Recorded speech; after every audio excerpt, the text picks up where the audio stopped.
जिस तरीके नाल हर एक दी जिंदगी लई पॉल्यूशन बहुत वड्डा रोल अदा करदा। अगर वातावरण सही होवे ਤਾਂ ਲੋਕਾਂ ਨੂੰ ਸਾਹ ਲੈਣਾ ਔਰ ਲੋਕਾਂ ਨੂੰ ਸਵੱਛ ਵਾਯੂ ਦੇਣਾ ਆਕਸੀਜਨ ਮਿਲਦੀ ਹੈ ਤੇ ਸਿਹਤਯਾਬ ਹੁੰਦੇ ਨੇ ਲੋਕ। ਅਗਰ ਪੋਲੂਸ਼ਨ ਇਹ ਖਰਾਬ ਹੋਵੇ ਤੇ ਗੰਦੀ ਹਵਾ ਜਾਂਦੀ ਹੈ, ਤੁਸੀਂ ਸਾਰੇ ਜਾਣਦੇ ਹੋ, ਉਸ ਕਰਕੇ ਲੋਕ ਬਿਮਾਰ ਵੀ ਹੋ ਜਾਂਦੇ ਆ। ਪੋਲੂਸ਼ਨ ਕੰਟਰੋਲ ਬੋਰਡ ਜਿਹੜਾ ਹੈ ਉਹ ਸਮੇਂ-ਸਮੇਂ ਤੇ ਹਦਾਇਤਾਂ ਵੀ ਜਾਰੀ ਕਰਦਾ ਤੇ ਚਾਹੇ ਉਹ ਇੰਡਸਟਰੀ ਹੋਵੇ ਚਾਹੇ ਹੋਰ ਕੋਈ ਵੀ ਅਦਾਰਾ ਹੋਵੇ, ਉਹਦੇ ਲਈ ਪੋਲੂਸ਼ਨ ਨੂੰ ਕੰਟਰੋਲ ਕਰਨਾ ਸਾਡਾ ਵੀ ਫਰਜ਼ ਬਣਦਾ ਤੇ ਸਰਕਾਰਾਂ ਨੇ ਡਿਪਾਰਟਮੈਂਟ ਵੀ ਬਣਾਏ ਨੇ ਪੋਲੂਸ਼ਨ ਕੰਟਰੋਲ ਬੋਰਡ। ਅੱਜ ਗੱਲ ਕਰਾਂਗੇ ਪੋਲੂਸ਼ਨ ਕੰਟਰੋਲ ਬੋਰਡ ਦੇ ਚੀਫ ਇੰਜੀਨੀਅਰ ਗੁਲਸ਼ਨ ਰਾਏ ਜੀ ਨਾਲ। ਬਹੁਤ ਬਹੁਤ ਸਵਾਗਤ ਹੈ ਜੀ। ਹਾਂਜੀ, ਥੈਂਕ ਯੂ ਜੀ। ਕਿਸ ਤਰ੍ਹਾਂ ਸਮਝਦੇ ਤੁਸੀਂ, ਤੁਹਾਡਾ ਬਹੁਤ ਵੱਡਾ ਐਕਸਪੀਰੀਅੰਸ ਆ ਇਸ ਡਿਪਾਰਟਮੈਂਟ ਦੇ ਵਿੱਚ, ਕੀ ਕਹਿਣਾ ਚਾਹੋਗੇ? ਕਿਸ ਤਰ੍ਹਾਂ ਤੁਸੀਂ ਹਦਾਇਤਾਂ ਦਿੰਦੇ ਹੋ ਸਮੇਂ-ਸਮੇਂ ਤੇ ਪੋਲੂਸ਼ਨ ਨੂੰ ਕਿਸ ਤਰ੍ਹਾਂ ਕੰਟਰੋਲ ਕਰਦੇ ਹੋ? ਅਸੀਂ ਜਿਵੇਂ ਇੱਥੇ ਜੇ ਮੈਂ ਲੁਧਿਆਣੇ ਸ਼ਹਿਰ ਦੀ ਗੱਲ ਕਰਾਂ ਤਾਂ ਇੱਥੇ ਦੋ ਤਰ੍ਹਾਂ ਦੀਆਂ ਮੇਜਰ ਇੰਡਸਟਰੀਜ਼ ਹੈ ਜੀ, ਜਿਹੜੀਆਂ ਇੱਕ ਤਾਂ ਡਾਈਂਗ ਦੇ ਵਿੱਚ ਕੰਮ ਕਰਦੀਆਂ, ਜਿਹੜਾ ਕੱਪੜਾ ਡਾਈ ਕਰਦੀਆਂ ਜਾਂ ਹੋਜ਼ਰੀ ਦਾ ਕੰਮ ਕਰਦੇ ਨੇ, ਤੇ ਕੁਝ ਇਲੈਕਟ੍ਰੋਪਲੇਟਿੰਗ ਇੰਡਸਟਰੀ ਹੈ ਜਿਹੜਾ ਸਾਈਕਲ ਪਾਰਟਸ ਬਣਾਉਂਦੀਆਂ ਤੇ ਉਹਦਾ ਨਿਕਲ ਤੇ ਕ੍ਰੋਮ ਪਲੇਟਿੰਗ ਕਰਦੀਆਂ। ਸੋ ਜਿਹੜੀ ਡਾਈਂਗ ਇੰਡਸਟਰੀ ਹੈ ਇਹਨਾਂ ਵਿੱਚੋਂ ਜਿੰਨੇ ਵੀ ਇੱਥੇ ਕਰੀਬ 250 ਦੇ ਕਰੀਬ ਇੰਡਸਟਰੀ ਹੈ, ਅਸੀਂ ਉਹ ਸਾਰੀਆਂ ਹੀ ਇੰਡਸਟਰੀਆਂ ਵਿੱਚ ਇੰਡੀਵਿਜੂਅਲ ਐਫਲੂਐਂਟ ਟਰੀਟਮੈਂਟ ਪਲਾਂਟ ਲਗਾਏ ਹੋਏ ਹੈ ਤਾਂ ਕਿ ਜੋ ਵੀ ਉਹਨਾਂ ਵਿੱਚੋਂ ਵੇਸਟ ਵਾਟਰ ਨਿਕਲਦਾ ਉਹ ਸਾਰਾ ਪਾਣੀ ਸਾਫ਼ ਹੋ ਕੇ ਹੀ ਸੀਵਰੇਜ ਸਿਸਟਮ ਵਿੱਚ ਜਾਵੇ। ਸੋ ਉਹਦੇ ਲਈ ਪਰ ਹੁਣ ਕਿਉਂਕਿ ਇਹ ਇੰਡਸਟਰੀਆਂ ਦਾ ਨੰਬਰ ਬਹੁਤ ਹੈ, ਕਈ ਵਾਰੀ ਡਿਪਾਰਟਮੈਂਟ ਨੂੰ ਮੋਨੀਟਰਿੰਗ ਕਰਨ ਦੇ ਵਿੱਚ ਵੀ ਦਿੱਕਤ ਆ ਜਾਂਦੀ ਹੈ ਜਾਂ ਦੇਰ ਸਵੇਰ ਕਈ ਵਾਰੀ ਸਾਨੂੰ ਇਹੋ ਜਿਹੀਆਂ ਖਬਰਾਂ ਮਿਲਦੀਆਂ ਕਿ ਇੰਡਸਟਰੀ ਵਾਲੇ ਕੋਈ ਗਲਤ ਪਾਣੀ ਜੇ ਕਿਸੇ ਨੇ ਸਿੱਟ ਦਿੱਤਾ, ਤਾਂ ਉਹਦੇ ਲਈ ਅਸੀਂ ਇੱਕ ਕਾਮਨ ਐਫਲੂਐਂਟ ਟਰੀਟਮੈਂਟ ਪਲਾਂਟ ਇੱਥੇ ਲੁਧਿਆਣੇ ਵਿੱਚ ਲਗਵਾ ਰਹੇ ਹਾਂ। 3 ਕਾਮਨ ਐਫਲੂਐਂਟ ਟਰੀਟਮੈਂਟ ਪਲਾਂਟ ਦੀ ਪ੍ਰਪੋਜ਼ਲ ਸੀ, ਜਿਨ੍ਹਾਂ ਵਿੱਚੋਂ 15 MLD ਦਾ ਇੱਕ common treatment plant already Bahadur Ke road 'ਤੇ ਚਾਲੂ ਹੋ ਚੁੱਕਿਆ ਤੇ ਉਹਦੇ ਰਿਜ਼ਲਟ ਕਾਫੀ ਐਨਕਰੇਜਿੰਗ ਆ ਰਹੇ ਨੇ। ਤੇ ਇਸੇ ਤਰ੍ਹਾਂ ਜਿਹੜੇ ਬਾਕੀ 2 ਕਾਮਨ ਟਰੀਟਮੈਂਟ ਪਲਾਂਟ ਨੇ ਉਹ ਤਾਜਪੁਰ ਰੋਡ 'ਤੇ ਲੱਗ ਰਹੇ ਨੇ, ਜਿਨ੍ਹਾਂ ਵਿੱਚ ਫੋਕਲ ਪੁਆਇੰਟ ਦੀਆਂ ਡਾਈਂਗ ਇੰਡਸਟਰੀ ਦਾ ਤੇ ਪਲੱਸ ਤਾਜਪੁਰ ਰੋਡ ਦੀਆਂ ਡਾਈਂਗ ਇੰਡਸਟਰੀ ਦਾ ਪਾਣੀ ਜਾਏਗਾ ਤੇ ਉਹ ਕਾਫੀ ਸਾਰੀ ਅਧੀਨ ਨੇ ਤੇ ਸਾਨੂੰ ਉਮੀਦ ਹੈ ਕਿ ਉਹ ਕੰਮ 31/12/2020 ਤੱਕ ਕੰਪਲੀਟ ਹੋ ਜਾਵੇਗਾ। ਸੋ ਇਹਨਾਂ ਡਾਈਂਗ ਇੰਡਸਟਰੀ ਦੇ ਟਰੀਟਮੈਂਟ ਪਲਾਂਟ ਨਾਲ ਜੋ ਇੱਕ ਇੰਡਸਟਰੀ ਦੇ ਇੱਕ ਤਾਂ ਇੱਕੋ ਜਗ੍ਹਾ 'ਤੇ ਪਾਣੀ ਟਰੀਟ ਹੋ ਜਾਏਗਾ ਤੇ ਜਿਹੜਾ ਉਹਨਾਂ 'ਤੇ ਦੋਸ਼ ਵੀ ਲੱਗਦਾ ਹੈ ਕਿ ਉਹ ਪਾਣੀ ਅਨਟਰੀਟਡ ਸੁੱਟ ਰਿਹਾ, ਉਸ ਤੋਂ ਵੀ ਉਹਨਾਂ ਨੂੰ ਵੀ ਬਚਾਅ ਹੋਏਗਾ ਤੇ ਉਹਨਾਂ ਦੀ ਪ੍ਰੋਪਰ ਮੋਨੀਟਰਿੰਗ ਵੀ ਹੋ ਸਕੇਗੀ, ਕਿਉਂਕਿ ਇਹਨਾਂ ਟਰੀਟਮੈਂਟ ਪਲਾਂਟ ਨੂੰ ਚਲਾਉਣ ਲਈ ਕਾਫੀ ਜਿਹੜੀਆਂ ਹਾਈ ਲੈਵਲ ਦੇ ਵਧੀਆ ਲੈਵਲ ਦੀ L&T ਵਰਗੀਆਂ ਕੰਪਨੀਆਂ ਜੋ ਹੈ ਉਹ ਟਰੀਟਮੈਂਟ ਪਲਾਂਟ ਚਲਾਉਣਗੀਆਂ। ਤੇ CTP ਇੱਥੇ ਤੁਸੀਂ ਤਾਂ ਗੱਲ ਕੀਤੀ, ਆਪਣੇ ਜਮਾਲਪੁਰ ਵੀ ਹੈ, ਬੜੀ ਦੇਰ ਤੋਂ ਚੱਲ ਵੀ ਰਿਹਾ, ਪਰ ਲੇਕਿਨ ਜਦੋਂ ਸਰਕਾਰ ਦੇ ਅਧਿਕਾਰੀ ਆਉਂਦੇ ਨੇ ਔਰ ਕਈ ਵਾਰੀ ਬੰਦ ਵੀ ਪਾਏ ਗਏ ਨੇ ਤੇ ਇਹ ਫਿਰ ਇੰਡਸਟਰੀ ਤਾਂ ਪਾਣੀ ਦੇ ਦਿੰਦੀ ਹੈ ਪਰ ਇਹ ਬੰਦ ਪਾਏ ਜਾਂਦੇ, ਉਹਨਾਂ ਦਾ ਫਿਰ ਕੰਟਰੋਲ ਕੌਣ ਕਰਦਾ? ਇਹ ਤੁਸੀਂ ਗੱਲ ਕਰ ਰਹੇ ਹੋ ਸੀਵੇਜ ਟਰੀਟਮੈਂਟ ਪਲਾਂਟ ਬਾਰੇ ਜੀ। ਹਾਂਜੀ, ਉੱਥੇ ਸੀਵੇਜ ਟਰੀਟਮੈਂਟ ਪਲਾਂਟ ਵੀ ਬਣੇ ਹੋਏ ਨੇ। ਇਹ ਸੀਵੇਜ ਟਰੀਟਮੈਂਟ ਪਲਾਂਟ ਜੋ ਇਸ ਟਾਈਮ ਹੈ ਮਿਊਨਿਸਪਲ ਕਾਰਪੋਰੇਸ਼ਨ ਇਹਨਾਂ ਦੀ ਚਲਾਉਣ ਦੀ ਜ਼ਿੰਮੇਵਾਰ ਹੈ ਤੇ ਉਹਨਾਂ ਨੇ ਅੱਗੇ ਕੰਮ ਕੰਟਰੈਕਟ 'ਤੇ ਦਿੱਤੇ ਹੋਏ ਆ। ਸੋ ਕਾਰਪੋਰੇਸ਼ਨ ਵੀ ਜਿੱਥੇ ਦੇਖ ਰਹੀ ਹੈ ਇਸ ਕੰਮ ਨੂੰ ਕਿ ਜਿੱਥੇ ਜੇ ਇਹ ਸੀਵੇਜ ਟਰੀਟਮੈਂਟ ਪਲਾਂਟ ਨਹੀਂ ਚੱਲ ਰਹੇ ਜਾਂ ਇਨਐਡਿਕੁਏਟਲੀ ਚੱਲ ਰਹੇ ਆ ਤਾਂ ਉਹ ਇੱਦਾਂ ਦੀ ਅਪਗ੍ਰੇਡੇਸ਼ਨ ਬਣਾਉਣ ਦਾ ਇੱਕ ਸਰਕਾਰ ਨੇ ਪਲਾਨ ਬਣਾਇਆ ਹੋਇਆ। ਸੋ ਜਿੱਥੇ ਇਹ ਨਹੀਂ ਰਿਜ਼ਲਟ ਅਚੀਵ ਕਰਦੇ ਇਹਨਾਂ ਦੀ ਅਪਗ੍ਰੇਡੇਸ਼ਨ ਵੀ ਕੀਤੀ ਜਾਏਗੀ, ਟੈਕਨੋਲੋਜੀਕਲ ਅਪਗ੍ਰੇਡੇਸ਼ਨ ਚੱਲ ਰਹੀ ਹੈ, ਪਲੱਸ ਜੇ ਉਹਨਾਂ ਦੀ ਕਪੈਸਿਟੀ ਵੀ ਕੁਝ ਘੱਟ ਹੈ ਤਾਂ ਉਹ ਕਪੈਸਿਟੀ ਅਪਗ੍ਰੇਡੇਸ਼ਨ ਵੀ ਕਰਨ ਦੀ ਪ੍ਰਪੋਜ਼ਲ ਹੈ। ਲੁਧਿਆਣਾ ਇੰਡਸਟਰੀ ਜਿੱਦਾਂ ਮੈਨਚੈਸਟਰ ਆਫ ਇੰਡੀਆ ਕਹਿੰਦਾ ਬਹੁਤ ਵੱਡੀ ਇੰਡਸਟਰੀ ਆ ਤੇ ਇਹਦੀ ਜਿਹੜੀ ਕਪੈਸਿਟੀ ਦੇ ਮੁਤਾਬਕ ਹੁਣ ਜਿਹੜੇ ਤੁਸੀਂ ਨਵੇਂ ਟ੍ਰੀਟਮੈਂਟਾਂ ਦੀ ਗੱਲ ਕੀਤੀ ਹੈ, ਕਿੰਨੇ ਹੋ ਰਹੇ, ਕਿੰਨੀ ਇਹਦੀ ਕਪੈਸਿਟੀ ਹੈਗੀ? ਇਸ ਟਾਈਮ ਜਿਹੜੇ ਤੁਸੀਂ ਪਰਟੀਕੂਲਰਲੀ ਜਮਾਲਪੁਰ ਦੀ ਗੱਲ ਕੀਤੀ ਹੈ ਉੱਥੇ 48 MLD ਦਾ ਲੱਗਿਆ ਹੋਇਆ ਸੀ ਜੀ, ਤੇ ਪੂਰੇ ਲੁਧਿਆਣੇ ਵਿੱਚ 466 MLD ਦੇ ਸੀਵੇਜ ਟਰੀਟਮੈਂਟ ਪਲਾਂਟ ਲੱਗੇ ਹੋਏ ਆ ਤੇ ਹੁਣ ਇਹਨਾਂ ਦੀ ਕਪੈਸਿਟੀ ਅਪਗ੍ਰੇਡ ਕਰਕੇ 225 MLD ਦਾ ਇੱਕ ਹੋਰ ਪਲਾਂਟ ਲਗਾਇਆ ਜਾ ਰਿਹਾ ਤੇ 50 MLD ਦਾ ਇੱਕ ਬੱਲੋਕੇ ਲਗਾਇਆ ਜਾ ਰਿਹਾ। ਸੋ ਟੋਟਲ 275 MLD ਦੇ ਐਗਜ਼ਿਸਟਿੰਗ ਕਪੈਸਿਟੀ ਤੋਂ ਇਲਾਵਾ ਟਰੀਟਮੈਂਟ ਪਲਾਂਟ ਲਗਾਏ ਜਾ ਰਹੇ ਹੈ, ਸੀਵੇਜ ਟਰੀਟਮੈਂਟ ਪਲਾਂਟ ਜੋ ਸ਼ਹਿਰ ਦਾ ਸਾਰਾ ਗੰਦਾ ਪਾਣੀ ਨੂੰ ਟਰੀਟ ਕਰਨਗੇ। ਮੇਨ ਜਿੱਦਾਂ ਹੁਣ ਲੁਧਿਆਣਾ ਦੇ ਵਿੱਚ ਸਾਰੀ ਇੰਡਸਟਰੀ ਆ, ਸਮਾਲ ਸਕੇਲ ਵੀ MSME ਦੇ ਅੰਡਰ ਵੀ ਆਉਂਦੀ ਆ। ਇਹ ਜਿਹੜੀ ਇੰਡਸਟਰੀਜ਼ ਆ ਇਹਦੀ ਤੁਸੀਂ ਕੈਟਾਗਰੀਜ਼ ਰਾਈਆਂ ਹੋਈਆਂ, ਕੋਈ ਗ੍ਰੀਨ 'ਚ ਪੈਂਦੀ, ਕੋਈ ਔਰੰਜ 'ਚ, ਕੋਈ ਰੈੱਡ 'ਚ, ਤੇ ਕਿਸ ਤਰ੍ਹਾਂ ਕਹਿਣਾ ਚਾਹੋਗੇ ਕਿਹੜੇ ਰੈੱਡ 'ਚ ਪੈਂਦੀ ਹੈ ਤੇ ਕਿੰਨੀ ਦੇਰ ਬਾਅਦ ਤੁਸੀਂ ਉਹਨਾਂ ਨੂੰ ਅਪਗ੍ਰੇਡ ਕਰਦੇ ਹੋ, NOC ਕਿੱਦਾਂ ਦਿੰਦੇ ਹੋ?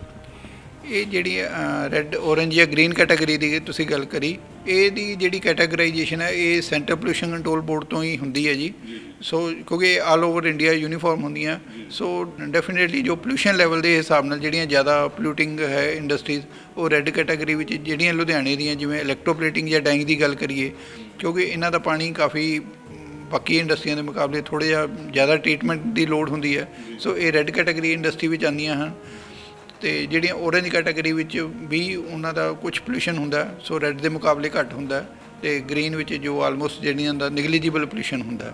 ਸੋ ਇਸ ਤਰ੍ਹਾਂ ਇਹ ਕੈਟਾਗਰਾਈਜੇਸ਼ਨ ਜਿਹੜੀ ਹੈ ਜੀ ਸੈਂਟਰ ਪੋਲਿਊਸ਼ਨ ਕੰਟਰੋਲ ਬੋਰਡ ਵੱਲੋਂ ਕੀਤੀ ਜਾਂਦੀ ਹੈ, ਅਤੇ ਆਲ ਓਵਰ ਇੰਡੀਆ ਹੀ ਉਹ ਸੇਮ ਯੂਨੀਫਾਰਮ ਹੁੰਦੀ ਹੈ। ਸੋ ਉਹ ਇੱਕ 2 ਜਾਂ 3 ਸਾਲ ਬਾਅਦ ਉਹ ਰਿਵਿਊ ਕਰਦੇ ਨੇ ਇਸ ਲਿਸਟ ਨੂੰ। ਜੇ ਕਿਸੇ ਨੂੰ ਪੋਲਿਊਸ਼ਨ ਲੈਵਲ ਕਿਸੇ ਦਾ ਘੱਟ ਜਾਂਦਾ ਜਾਂ ਵੱਧ ਜਾਂਦਾ, ਅਕੋਰਡਿੰਗਲੀ ਜੇ ਜ਼ਰੂਰਤ ਹੁੰਦੀ ਹੈ ਤਾਂ ਉਹਨੂੰ ਇੱਕ ਕੈਟਾਗਰੀ ਤੋਂ ਦੂਸਰੀ ਕੈਟਾਗਰੀ ਵਿੱਚ ਸ਼ਿਫਟ ਕਰ ਦਿੱਤਾ ਜਾਂਦਾ। ਜਿਸ ਤਰ੍ਹਾਂ ਹੁਣ ਵਾਟਰ ਟ੍ਰੀਟਮੈਂਟ ਦੀ ਗੱਲ ਕੀਤੀ ਸੀ ਪੋਲਿਊਸ਼ਨ ਦੀ, ਤਾਂ 에ਅਰ ਪੋਲਿਊਸ਼ਨ ਬਹੁਤ ਜ਼ਿਆਦਾ ਪ੍ਰੋਬਲਮਸ ਆ ਸਾਰਿਆਂ ਨੂੰ, ਜਿੱਦਾਂ ਕੋਈ ਚਾਹੇ ਕੋਈ ਪੱਠਾ ਹੈ, ਚਾਹੇ ਕੋਈ ਦੂਸਰੀ ਹੈ, ਚਿਮਨੀ ਕਿੰਨੀ ਲੈਵਲ ਤੱਕ ਹੋਣੀ ਚਾਹੀਦੀ ਆ, ਜਿਹੜੀ ਫੱਕ ਚੂਸ ਕਰਦੇ ਉਹ ਲੋਕਾਂ ਦੇ ਘਰਾਂ 'ਚ ਜਾਂਦੀਆਂ, ਉਹਨਾਂ ਦੀ ਵੀ ਉਹ ਵੀ ਪ੍ਰੋਬਲਮ ਆ, ਸਾਹ ਲੈਣ 'ਚ ਪ੍ਰੋਬਲਮਸ ਆਉਂਦੀਆਂ। ਈਵਨ ਜਿਹੜੀਆਂ ਸੜਕਾਂ ਬਣਦੀਆਂ ਉਹਦੀਆਂ ਹੌਟ ਟ੍ਰੀਟਮੈਂਟ ਆਪਣੇ ਲੁੱਕ ਦੇ ਪਲਾਂਟਸ ਆਉਂਦੇ ਆ, ਹੌਟ ਮਿਕਸ ਪਲਾਂਟ ਆਉਂਦੀ ਆ, ਬੈਚ ਮਿਕਸ ਪਲਾਂਟ ਵੀ ਹੈਗੇ ਨੇ। ਉਹ ਕਿਹੜੇ ਕੈਟੇਗਰੀ 'ਚ ਆਉਂਦੇ ਆ ਅਤੇ ਉਹਨਾਂ ਨੂੰ ਕਿੰਨੀ ਕੁ ਦੇਰ ਤੱਕ ਤੁਸੀਂ NOC ਦਿੰਦੇ ਹੋ, ਕਿੰਨੀ ਦੇਰ ਲਈ ਦਿੰਦੇ ਹੋ? ਹਾਂ, ਜਿਹੜੇ ਹੌਟ ਮਿਕਸ ਪਲਾਂਟ ਦੀ ਜਿਵੇਂ ਗੱਲ ਤੁਸੀਂ ਕਰੇ ਜਾਂ ਵੈਟ ਮਿਕਸ ਪਲਾਂਟਾਂ ਦੇ, ਇਹ ਵੀ ਰੈੱਡ ਕੈਟਾਗਰੀ ਵਿੱਚ ਹੁੰਦੇ ਆ ਹੌਟ ਮਿਕਸ ਪਲਾਂਟ।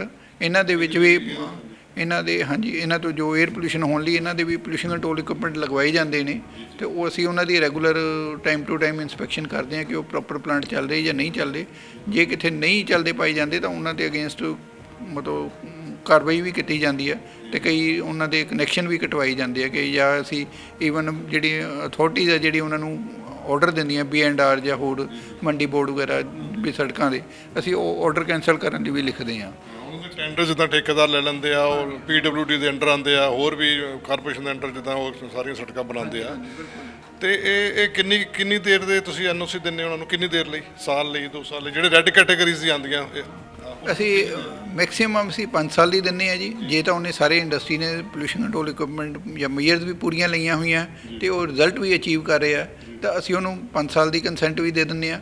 ਪਰ ਜੇ ਸਾਨੂੰ ਲੱਗਦਾ ਕਿ ਉਹਦੇ ਵਿੱਚ ਕੁਛ ਅਪਗ੍ਰੇਡੇਸ਼ਨ ਦੀ ਲੋੜ ਹੈ ਜਾਂ ਹੋਰ ਕਈ ਵਾਰੀ ਉਹ ਸਿਸਟਮ ਉਹਦਾ ਸਹੀ ਨਹੀਂ ਚੱਲ ਰਿਹਾ, ਸਾਨੂੰ ਕੋਈ ਸ਼ੰਕਾ ਹੁੰਦੀ ਹੈ, ਫਿਰ ਅਸੀਂ ਉੱਥੇ ਸਾਲ ਜਾਂ 2 ਸਾਲ ਤੱਕ ਦੀ ਵੀ ਦੇ ਦਿੰਦੇ ਹਾਂ, ਘੱਟ ਪੀਰੀਅਡ, ਤਾਂ ਕਿ ਉਹਦੀ ਮੋਨੀਟਰਿੰਗ ਜਿਹੜੀ ਹੈ ਇਫੈਕਟਿਵਲੀ ਕੀਤੀ ਜਾ ਸਕੇ। ਕਈ ਇੰਡਸਟਰੀਜ਼ ਦਾ ਤੁਸੀਂ 2 ਸਾਲ ਲਿਖਿਆ, 3 ਸਾਲ, 5 ਸਾਲ, ਆਫਟਰ ਆਲ ਉਹ 5 ਸਾਲ ਤੋਂ ਪਹਿਲਾਂ ਕਿੰਨੀ ਦੇਰ ਪਹਿਲਾਂ ਉਹਨੂੰ ਰੀਨਿਊ ਕਰਾਉਣਾ ਪੈਂਦਾ? ਕਈ ਵਾਰੀ ਮੰਨ ਲਓ 5 ਸਾਲ ਹੋ ਗਏ ਤਾਂ ਉਹ ਹੋਰ ਸਾਲ ਭਰ ਇੱਦਾਂ ਹੀ ਚਲਾਉਂਦੇ ਰਹਿੰਦੇ ਨੇ। ਉਸ ਤਰ੍ਹਾਂ ਦੀ ਵੀ ਕੋਈ ਤੁਹਾਡੇ 'ਤੇ ਤੁਸੀਂ ਉਹਨਾਂ ਦੀ ਕੰਡੀਸ਼ਨ ਰੱਖੀ ਆ, ਉਹਦੇ 'ਤੇ ਵੀ ਕੋਈ ਕਾਨੂੰਨੀ ਕਾਰਵਾਈ ਕਰਦੇ ਹੋ ਜਾਂ ਕਿਸ ਤਰ੍ਹਾਂ? ਹਾਂਜੀ, ਸਾਡੇ ਜੇ ਮੰਨ ਲਓ ਜਿੰਨੇ ਵੀ ਪੀਰੀਅਡ ਲਈ ਦਿੱਤੀ, ਚਾਹੇ ਸਾਲ ਜਾਂ 2 ਸਾਲ, ਜਦੋਂ ਵੀ ਉਹਦੇ 'ਤੇ ਇੱਕ ਕੰਡੀਸ਼ਨ ਹੁੰਦੀ ਹੈ ਕਿ ਜਦੋਂ ਉਹਦੀ ਐਕਸਪਾਇਰ ਹੋਣ ਵਾਲੀ ਹੈ ਕੰਸੈਂਟ, ਤਾਂ ਉਹਨੂੰ ਉਸ ਤੋਂ 2 ਮਹੀਨੇ ਪਹਿਲਾਂ ਕੰਸੈਂਟ ਲਈ ਅਪਲਾਈ ਕਰਨਾ ਪੈਂਦਾ। ਅਤੇ ਜੇ ਉਹ ਲੇਟ ਅਪਲਾਈ ਕਰਦਾ ਤਾਂ ਜੋ ਵੀ ਉਹਦੀ ਕੰਸੈਂਟ ਫੀ ਹੈ ਉਹਦੇ 'ਤੇ ਇੱਕ ਪੈਨਲਟੀ ਰੱਖੀ ਗਈ ਹੈ, ਉਹ ਪੈਨਲਟੀ ਵੀ ਲਗਾਈ ਜਾਂਦੀ ਹੈ ਉਹਦੀ ਫੀਸ ਵਿੱਚ, ਅਤੇ ਹੋਰ ਵੀ ਜੋ ਜ਼ਰੂਰੀ ਕਾਰਵਾਈ ਹੁੰਦੀ ਹੈ, ਕਾਨੂੰਨੀ ਕਾਰਵਾਈ, ਉਹ ਕੀਤੀ ਜਾਂਦੀ ਹੈ। ਆਮ ਤੌਰ 'ਤੇ ਚਿਮਨੀਆਂ ਦੀ ਕਿੰਨੀ ਕੁ ਤੁਸੀਂ ਰੱਖਦੇ ਹੋ ਮੇਜਰਮੈਂਟ ਵਿੱਚ? ਚਿਮਨੀ ਇੰਨੀ ਉੱਚੀ ਹੋਵੇ ਤਾਂ ਕਿ ਲੋਕਾਂ ਦੇ ਘਰਾਂ 'ਚ ਉਹ ਜਿਹੜੀ ਪੋਲਿਊਸ਼ਨ ਹੈ, ਉਹਨਾਂ ਦਾ ਫੱਕ ਹੈ ਜਾਂ ਹੋਰ ਵੀ ਗੰਦਾ ਚਾਹੇ ਲੁੱਕ ਦਾ ਕਾਲਾ ਧੂੰਆਂ ਉਹ ਨਾ ਪਹੁੰਚੇ? ਦੇਖੋ ਜਿਹੜੀ ਹੈ ਜੀ, ਇਹ ਮਿਨੀਮਮ ਤਾਂ 40 ਫੁੱਟ ਹੁੰਦੀ ਹੈ। ਬਾਕੀ ਕਈ ਕੈਟਾਗਰੀ ਆਫ ਇੰਡਸਟਰੀਜ਼ ਹੁੰਦੀਆਂ ਜਿੱਥੇ ਜ਼ਿਆਦਾ ਦੀ ਰਿਕੁਆਇਰਮੈਂਟ ਹੁੰਦੀ ਹੈ, ਸੋ ਇਹ ਇੰਡਸਟਰੀ ਟੂ ਇੰਡਸਟਰੀ ਵੇਰੀ ਕਰਦੀ ਹੈ, ਜਿਵੇਂ ਜਾਂ ਬੋਇਲਰ ਦੀ ਕਪੈਸਿਟੀ ਨਾਲ ਕਰਦੀ ਹੈ। ਜੇ ਹੁਣ ਜਿਵੇਂ ਭੱਠਿਆਂ ਦੀ ਗੱਲ ਕਰੀਏ, ਪੰਜਾਬ ਵਿੱਚ ਭੱਠੇ ਆ, ਉਹਨਾਂ ਦੀ ਜੋ ਮਿਨੀਮਮ ਰਿਕੁਆਇਰਮੈਂਟ ਹੈ 100 ਫੁੱਟ ਹੋਣੀ ਚਾਹੀਦੀ ਹੈ। ਹਾਂਜੀ, ਅਤੇ ਕਈ ਜਿਨ੍ਹਾਂ ਦਾ ਤੇਲ ਦੀ ਕੰਜ਼ੰਪਸ਼ਨ ਕਾਫੀ ਘੱਟ ਹੈ, 10 ਲੀਟਰ ਪਰ ਆਵਰ, 15 ਲੀਟਰ ਪਰ ਆਵਰ, ਅਤੇ ਉੱਥੇ 40 ਫੁੱਟ ਤੱਕ ਵੀ ਅਸੀਂ ਅਲਾਓ ਕਰ ਦਿੰਦੇ ਹਾਂ, ਜਾਂ ਕੋਲੇ ਦੀ ਕੰਜ਼ੰਪਸ਼ਨ ਬਹੁਤ ਘੱਟ ਹੋਵੇ। ਬਾਕੀ ਫਿਰ ਉਹੀ ਜਿੱਦਾਂ ਬੋਇਲਰ ਦੀ ਕਪੈਸਿਟੀ ਵਧੀ ਜਾਂਦੀ ਹੈ, ਕੋਈ 2 ਟਨ ਦਾ, ਕੋਈ 5 ਟਨ ਦਾ, 10 ਟਨ ਦਾ, ਉਹਦੇ ਮੁਤਾਬਕ ਇਹ ਇੱਕ ਟੇਬਲ ਬਣਿਆ ਹੋਇਆ ਹੈ ਜੀ, ਅਤੇ ਉਹ ਕੈਲਕੂਲੇਟ ਕਰਕੇ ਉਹਦੀ ਕਪੈਸਿਟੀ, ਚਿਮਨੀ ਦੀ ਹਾਈਟ ਵੀ ਅਕੋਰਡਿੰਗਲੀ 80 ਫੁੱਟ 100 ਫੁੱਟ ਤੱਕ ਚਲੀ ਜਾਂਦੀ ਹੈ ਜੀ। ਜਿਸ ਤਰ੍ਹਾਂ ਗੱਲ ਕੀਤੀ ਜਨਰੇਟਰਸ ਵਗੈਰਾ 'ਤੇ ਵੀ ਤੁਹਾਡੀ ਇੰਸਟਰਕਸ਼ਨਸ ਹੈਗੀਆਂ ਵੀ ਜਨਰੇਟਰ ਕਿਸ ਤਰ੍ਹਾਂ ਹੋਣਾ ਚਾਹੀਦਾ, ਉਹਦੇ ਸਾਊਂਡ ਪੋਲਿਊਸ਼ਨ, ਉਹਦਾ 에ਅਰ ਪੋਲਿਊਸ਼ਨ? ਹਾਂਜੀ, ਜਨਰੇਟਰ 'ਤੇ ਵੀ ਬਿਲਕੁਲ ਬਣੀਆਂ ਹੋਈਆਂ ਜੀ ਸਾਡੀਆਂ ਗਾਈਡਲਾਈਨਸ, ਅਤੇ ਜਨਰੇਟਰ ਦੇ ਵਿੱਚ ਵੀ ਜਿੱਥੇ ਜਿਹੜੇ ਛੋਟੇ ਜਨਰੇਟਰ ਆ ਉਹਨਾਂ 'ਤੇ ਕਨੋਪੀ ਸੁਜੈਸਟ ਕੀਤੀ ਜਾਂਦੀ ਹੈ ਕਿ ਕਨੋਪੀ ਦੇ ਬਿਨਾਂ ਤਾਂ ਕੋਈ ਜਨਰੇਟਰ ਅਲਾਊਡ ਨਹੀਂ ਹੈ। ਅਤੇ ਜਿੱਥੇ ਜ਼ਿਆਦਾ ਵੱਡੇ ਜਨਰੇਟਰ ਆ ਜਾਂਦੇ ਆ, ਉੱਥੇ ਫਿਰ ਉਹਨਾਂ ਦੀ ਕੈਨੋਪੀ ਨਾਲ ਕੰਮ ਨਹੀਂ ਚੱਲਦਾ, ਉਹਨਾਂ ਦੀ ਪੂਰਾ ਅਕਾਸਟਿਕ ਰੂਮ ਬਣਾ ਕੇ ਅਕਾਸਟਿਕ ਲਾਈਨਿੰਗ ਕਰਵਾਈ ਜਾਂਦੀ ਹੈ। ਹਾਂਜੀ, ਉਹ ਅੰਦਰ ਰੂਮ ਵਗੈਰਾ ਨਾਲ ਜਾਂ ਹੋਰ ਬਿਲਕੁਲ ਕੋਈ ਸਾਊਂਡ ਪ੍ਰੂਫਿੰਗ ਮਟੀਰੀਅਲ ਨਾਲ ਅਕਾਸਟਿਕ ਲਾਈਨਿੰਗ ਕਰਨੀ ਜ਼ਰੂਰੀ ਹੁੰਦੀ ਹੈ। ਅਤੇ ਜਿਹੜੇ ਛੋਟੇ ਜਨਰੇਟਰ ਹੁੰਦੇ ਆ 50-100 KVA ਤੱਕ, ਉਹਨਾਂ ਦੀ ਕੈਨੋਪੀ ਵੀ ਲੱਗ ਜਾਂਦੀ ਹੈ। ਕਈ ਵੱਡੇ ਜਨਰੇਟਰ ਹੁੰਦੇ ਆ ਜੀ 1000 2-2000 5000 KVA ਦੇ, ਉਹਨਾਂ ਦੀ ਫਿਰ ਪੂਰਾ ਅਕਾਸਟਿਕ ਰੂਮ ਬਣਵਾਉਣਾ ਪੈਂਦਾ, ਪੂਰੀ ਅਕਾਸਟਿਕ ਟਰੀਟਮੈਂਟ ਹੁੰਦੀ ਹੈ ਜੀ। ਕਈ ਜਗ੍ਹਾ ਦੇਖਿਆ ਗਿਆ ਵੀ ਲੁਧਿਆਣੇ ਅੰਦਰ ਬਹੁਤ ਛੋਟੀ ਇੰਡਸਟਰੀ ਆ, ਉਹਨਾਂ ਲਈ ਉਹ ਕਹਿੰਦੇ ਸਾਨੂੰ ਪੋਲਿਊਸ਼ਨ ਕੰਟਰੋਲ ਬੋਰਡ ਦੇ ਨੋਰਮਸ ਬਹੁਤ ਜ਼ਿਆਦਾ, ਸਾਡਾ ਖਰਚਾ ਬਹੁਤ ਆ, ਸਾਡੀ ਫੈਕਟਰੀ ਚਲਾਉਣੀ ਬੜੀ ਮੁਸ਼ਕਲ ਆ। ਉਹਨਾਂ ਵਾਸਤੇ ਕੀ ਤੁਸੀਂ ਹਦਾਇਤਾਂ ਦੇਣਾ ਚਾਹੋਗੇ ਵੀ ਆਹ ਉਹਨਾਂ ਲਈ ਇਹ ਜ਼ਰੂਰੀ ਹੈ, ਇਹਨਾਂ ਤੇ ਕਰਨਾ ਹੀ ਪਏਗਾ? ਜਾਂ ਚਾਹੇ ਪਾਣੀ ਦੀ ਗੱਲ ਆਪਾਂ ਕੀਤੀ ਸੀਗੀ, ਚਲੋ ਕੀ ਕਹਿਣਾ? ਜੋ ਤੁਸੀਂ ਕਹਿ ਰਹੇ ਹੋ, ਕਈ ਵਾਰੀ ਛੋਟੀ ਇੰਡਸਟਰੀ ਨੂੰ ਲੱਗਦਾ ਕਿ ਮਾਰਜਨ, ਕਈ ਵਾਰੀ ਉਹ ਕਹਿੰਦੇ ਆ ਕਿ ਸਾਡੇ ਇੰਨੇ ਮਾਰਜਨ ਨਹੀਂ ਆ, ਅਸੀਂ ਪੋਲਿਊਸ਼ਨ ਕੰਟਰੋਲ ਮੇਜਰਸ ਲੈਣਾ ਉਹਨਾਂ ਨੂੰ ਮੁਸ਼ਕਲ ਲੱਗਦਾ।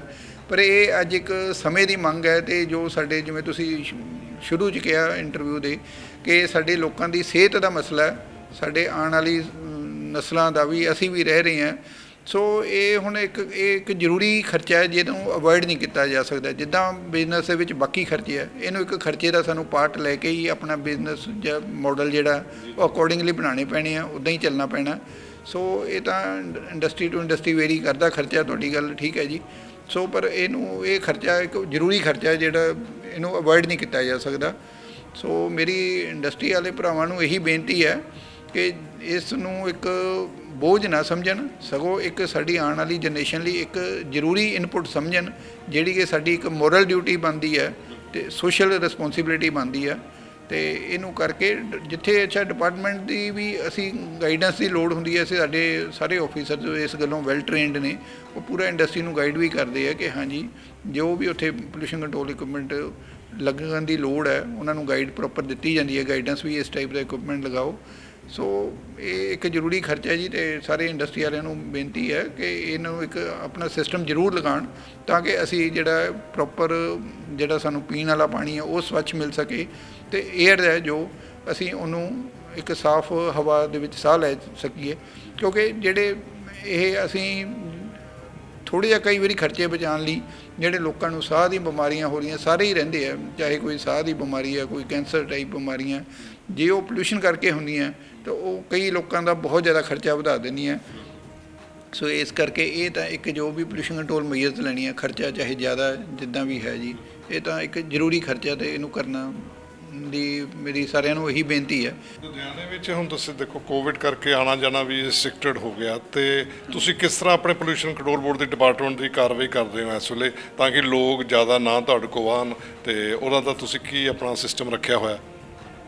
ਅਸੀਂ ਇੱਥੇ ਡਿਪਾਰਟਮੈਂਟ ਦੇ ਵਿੱਚ ਪਬਲਿਕ ਡੀਲਿੰਗ ਬਿਲਕੁਲ ਬੰਦ ਕਰੀ ਹੋਈ ਹੈ ਜੀ, ਅਤੇ ਉਹਦੇ ਵਾਸਤੇ ਜੋ ਅੱਜ ਕੱਲ੍ਹ ਮੀਟਿੰਗਸ ਵੀ ਸਰਕਾਰ ਲੈਵਲ 'ਤੇ ਵੀ ਜੋ ਵੀ ਮੀਟਿੰਗਸ ਹੁੰਦੀਆਂ ਉਹ ਵੀ ਅੱਜ ਕੱਲ੍ਹ ਵੈਬੀਨਾਰ 'ਤੇ ਜਾਂ ਔਨਲਾਈਨ ਸਾਰੀਆਂ ਸਿਸਕੋ ਵੈਬਐਕਸ 'ਤੇ ਹੁੰਦੀਆਂ ਮੀਟਿੰਗ, ਜ਼ੂਮ ਮੀਟਿੰਗ ਹੁੰਦੀਆਂ ਜੀ।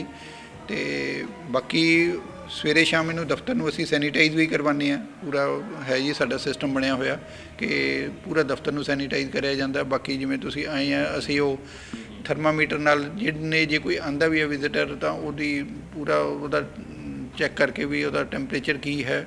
ਸੋ ਉਹਦੇ ਸੈਨੀਟਾਈਜੇਸ਼ਨ ਦੀਆਂ ਜਗ੍ਹਾ ਜਗ੍ਹਾ ਲੱਗੀਆਂ ਹੋਈਆਂ ਮਸ਼ੀਨਾਂ ਲਗਵਾਈਆਂ ਹਰ ਦਫ਼ਤਰ ਦੇ ਮੂਹਰੇ, ਕਿ ਉਹ ਅਸੀਂ ਆਪਣਾ ਮਤਲਬ ਕਰ ਰਹੇ ਹਾਂ, ਧਿਆਨ ਰੱਖ ਰਹੇ ਹਾਂ ਕਿ ਸਾਡਾ ਸਟਾਫ ਵੀ ਬਚਿਆ ਰਹੇ, ਲੋਕ ਜਿਹੜੇ ਆਉਂਦੇ ਆ ਨੈਚੁਰਲੀ ਉਹਨਾਂ ਨੂੰ ਵੀ ਠੀਕ ਰਹਿਣ।